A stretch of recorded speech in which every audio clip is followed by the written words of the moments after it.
sample into an AKTA, where do things go? Well, it depends on how you set things to flow. So I just injected into the injection valve, and this injection valve, inside of here are a set of valves that kind of control where the fluid is actually going to go, and you can control that on the AKTA software, the Unicorn software, which I'll show you in a minute.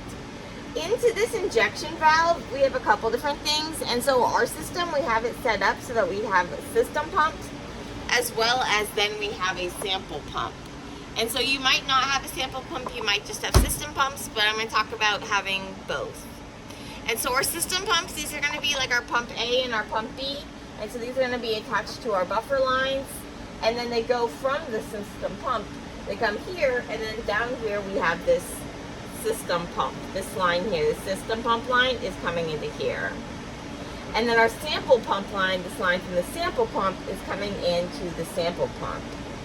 This is the outlet that goes to the column. So this column outlet goes to the column. This W is going to go to the waste. And then this is going to be another waste line. And then the syringe, this is where we put things into the syringe. And then here, when we put things into the syringe, we'll see that they can go into this loop, and then the excess goes to waste.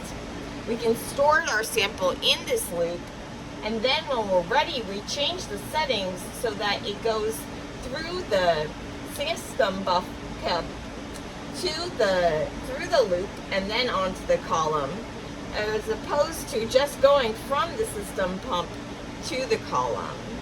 And then the liquid goes into your top of your column, out of the bottom of the column, and it then goes through the UV detector, through conductivity detectors and things, and then into the fraction collector. And so you can control all of the flow for all of this in the Unicorn software. And so right now we're looking at the setup of the injection valve.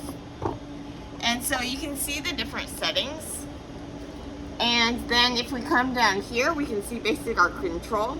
These are where you control the pumps. And so this is controlling the line, the inlet for your sample, and then this is controlling the sample pump, like the actual pumping of the liquid. And these are controlling the pumping of the system line. If here is where you have these, you can set the amount of the mixing as well as the flow and do washes that way. This is the injection valve, and so this is where we were just talking about controlling the flow of the liquid. And note that if it goes to the column, even if, like, so you might have the column valve though on bypass, which is not going through the column. And typically when you're running a column, then you're going to have it in the column downflow. Here's that injection valve. You can see the different options, and if you hover over them, they'll show you a little picture of them. But then when you move away, you lose them. So what you can do is just right click on it and go to detailed picture, and this is where you see all the different options that you have. And so the kind of default one that you're normally in is going to be this manual load, and then when you inject through that syringe port, it goes into the loop, and any extra is just going to go into the waste.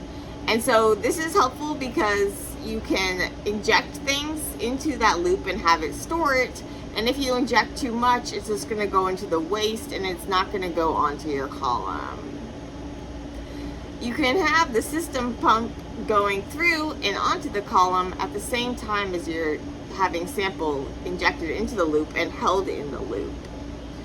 When you're ready for your stuff to come out of the loop and onto the column, well, then you're going to want to change it to inject mode. And so you might be manually doing this, or it'd be in your program.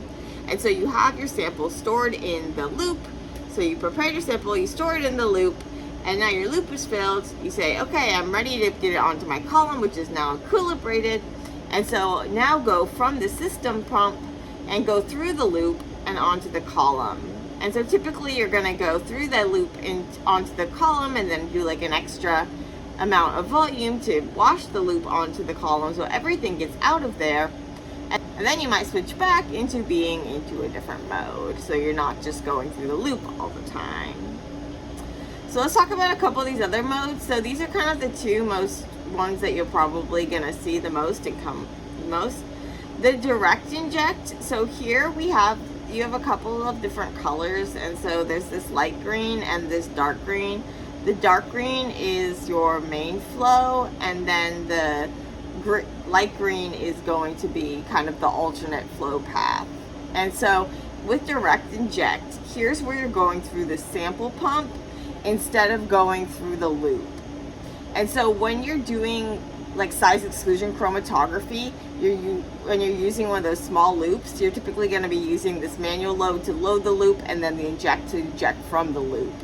If you have a larger volume, which is going to be the case in some forms of chromatography, well, here what you're going to be doing is you're actually going to be using a sample pump if you have one. If you don't have a sample pump, then you can use like a super loop, which is the large volume loop that would then go through the same sorts of loop as these loops in terms of how you set things up.